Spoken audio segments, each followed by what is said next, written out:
बिस्मिल्लाहिर्रहमानिर्रहीम। इमाम फ़खरुद्दीन राज़ी रहमतुल्लाह अलैह लिखते हैं कि क़यामत में गवाहियाँ चार तरह की होगी। एक मलाइका की, जिसके मुतालिक आयत ज़ैल में तज़किरा है। दूसरी गवाही अंबिया अलैहिस्सलाम की होगी, जिसके मुतालिक इरशाद है।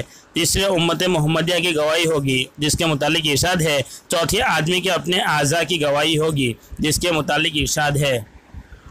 इख्तिसार के ख्याल से इन आयत का तर्जुमा नहीं लिखा। सब आयत का हासिल क़यामत के दिन इन चीज़ों की गवाही देने का जिक्र है, जिसका बयान आयत के शुरू में लिख दिया गया।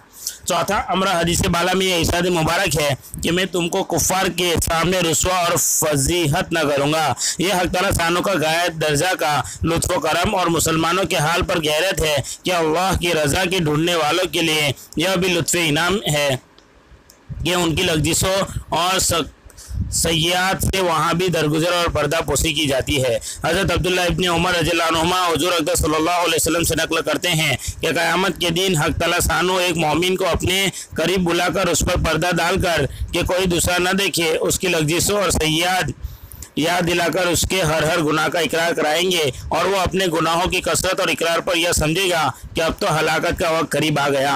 तो इरशाद होगा कि मैंने दुनिया में तुझ पर सत्तारी फरमाई है, तो आज भी उन पर पर्दा है और मुआफ़ है। उसके बाद उसके नेक अमाल का दफ्तर उसके हवाले कर दिया जाएगा।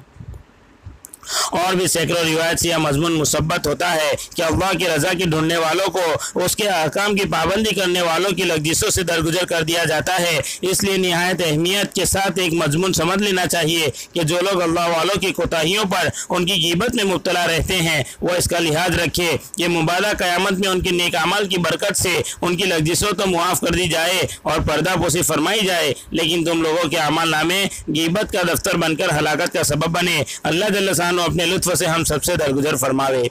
पांचवा अमर ज़रूरी यह है कि हदीस बाला में ईद की रात को इनाम की रात से पुकारा गया। इस रात में हक़ तआला शानों की तरफ से अपने बंदों को इनाम दिया जाता है, इसलिए बंदों को भी इस रात की बेहद कदर करना चाहिए। बहुत से लोग अवाम का तो पूछना ही क्या, ख़ास भी रमज़ान के थके मांदे इस रात में मीठी नींद सोते हैं, हालांकि यह रात भी खुसूसियत से इबादत में मशगूल रहने की है।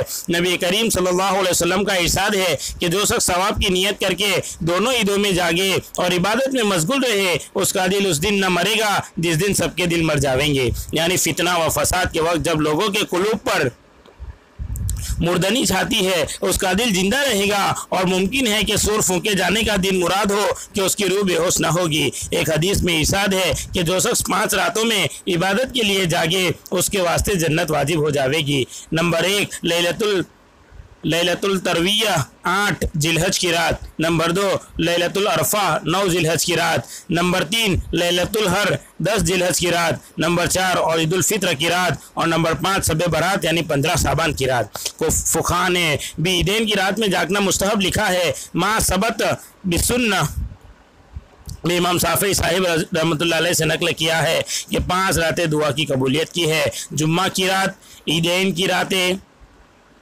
गुर्रुए रजब की रात और निसफ़े साबान की रात।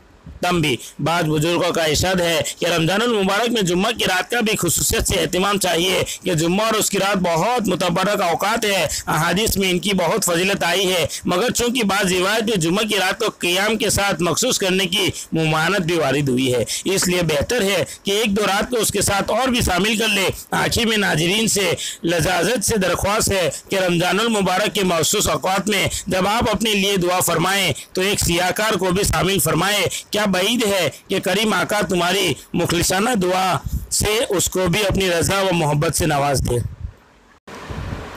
इसी के साथ फ़ज़ाइल अमाल के अंदर से फ़ज़ाइल रमज़ान का चैप्टर अल्हम्दुलिल्लाह ख़त्म हुआ। आप लोगों का बहुत बहुत शुक्रिया कि पूरा रमज़ान का महीना आपने इस तालीम को सुना। अब मैं चाहता हूँ कि फ़ज़ाइल अमाल के अंदर से और एक चैप्टर फ़ज़ाइल नमाज भी शुरू कर दूँ वासीद के दिन से। अगर आप लोग भी चाहते हो कि हाँ ये शुरू करना चाहिए तो प्लीज़ आप कमेंट करके मुझे ज़रूर बताइए। अल्लाह ताला कहने सुनने से ज़्यादा अमल की तौफीक अता फरमाए, आमीन। और आप लोग जो है खूब मुझे अपनी दुआओं में याद रखें। अस्सलामु अलैकुम।